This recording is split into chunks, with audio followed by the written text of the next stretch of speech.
Salve Maria. Continuando o nosso assunto sobre a guerra semântica, né? Onde vai se jogando essa semente da manipulação. A gente quer falar um pouquinho sobre também a questão dessa programação neurolinguística. Não quer dizer que a neurolinguística no todo seja ruim, porém tem sido muito usada para manipulação, onde você vai usando palavras-chave para desencadear reações a qual se deseja. Aqui, lembrando, isso não tira o livre-arbítrio no seu todo e de forma alguma a sua liberdade, mas aos poucos vai influenciando de forma muito forte, né? Vai, de certa forma, tendo um grau de condicionamento na pessoa muito grande.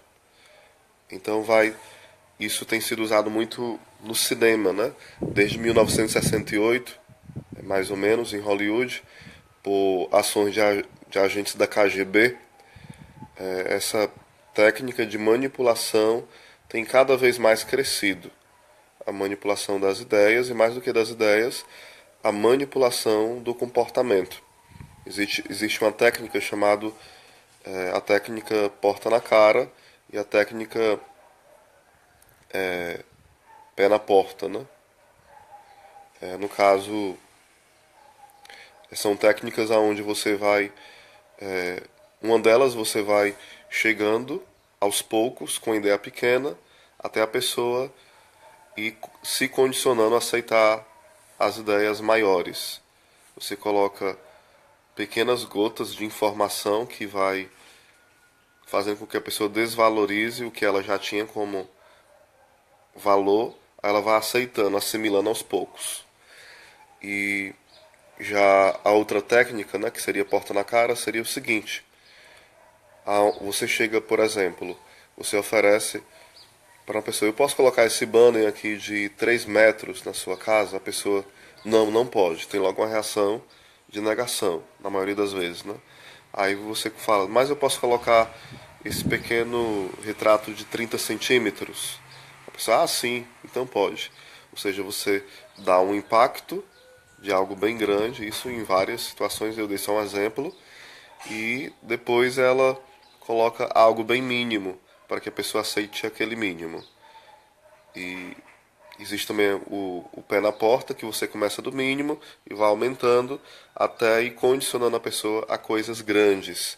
Isso é feito de forma muito sutil, tanto nas escolas, nas universidades, como também isso acontece muito no mundo midiático, né? No cinema, no teatro, na questão dos filmes, que são projetados, grande maioria, para gerar esses condicionamentos.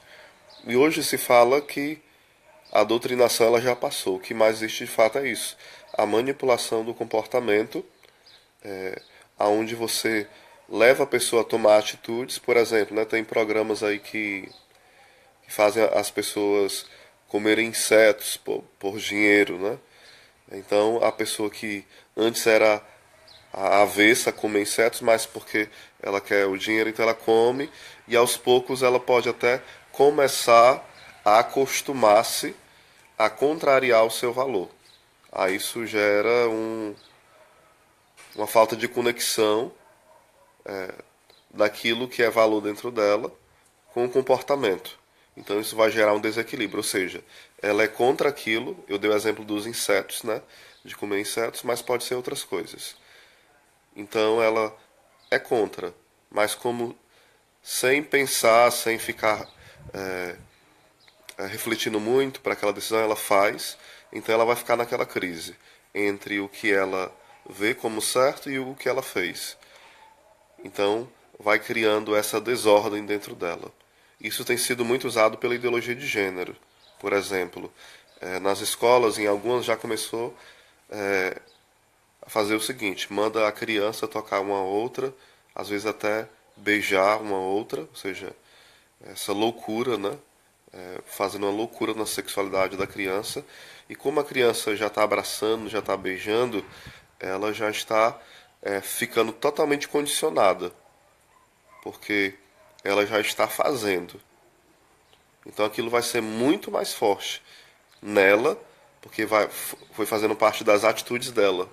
Então, à medida que ela for crescendo, essas atitudes vão ficando ainda mais fortes, porque ela está cada vez repetindo aqueles atos, aquele comportamento, e vai parecer depois que aquilo é um valor para ela, sem nem ela ter refletido.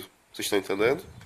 Por isso que há um desejo muito grande de se implantar a ideologia de gênero desde a tenra infância, desde a primeira infância, né?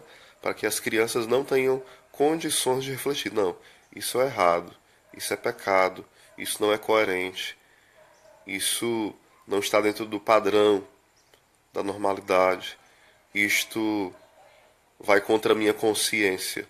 Então, se vai fazendo atitudes, né, levando as pessoas a cumprirem essas atitudes dentro das escolas desde criança, depois vai ser muito difícil você tirar aquele condicionamento das crianças. Então, nessa guerra semântica, existe muito esse controle, né, essa tentativa de controle total do comportamento, a famosa reengenharia social. Existem pessoas que pensam isso, que fazem técnicas, né? Isso não é teoria da conspiração, isso já está mais do que documentado. Isso já tem acontecido há muito tempo nos Estados Unidos e teve casos, né, até de pessoas que começaram a assaltar através do processo hipnótico, ou seja, chegava, abordava uma pessoa, hipnotizava ela e roubava ela. Isso já teve até pequenas manchetes aqui no Brasil sobre esse tipo de técnica, mas depois ficou escondido, né?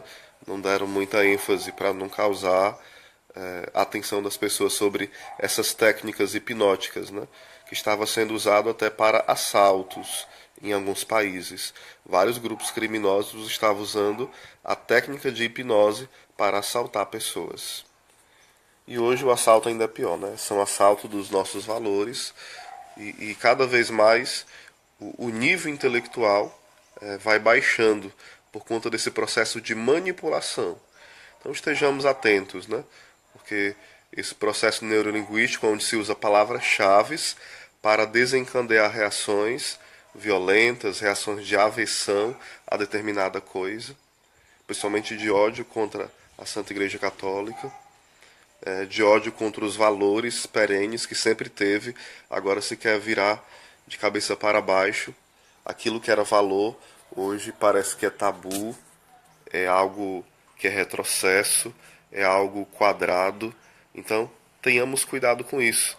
Às vezes a gente quer dar uma de muito inteligente, diz: eu não quero ser manipulado pela igreja, eu não quero ser manipulado por Deus, esse Deus é malvado. Olha, de onde é que você está tirando essas ideias? Reflita direitinho e vamos estudar esse processo neurolinguístico, esse processo de manipulação. Mais uma vez eu indico o livro Maquiavel Pedagogo, tá bom? Para que você possa... E também um livro, O Império Ecológico, do Pascal Bernardin, que é um outro livro dele, certo? Tem um outro livro muito bom também que é Psicose Ambientalista, né? Onde vai denunciar essa questão de um falso ecologismo. Não estou falando de uma verdadeira ecologia, mas de um falso ecologismo e vários discursos, né, que tentam manipular as pessoas com um ecologismo que não é verdadeiro. Então estejamos atentos, fica essa dica: O Império Ecológico, de Pascal Bernardin, e o livro Maquiavel, o Pedagogo. Um abraço para todos.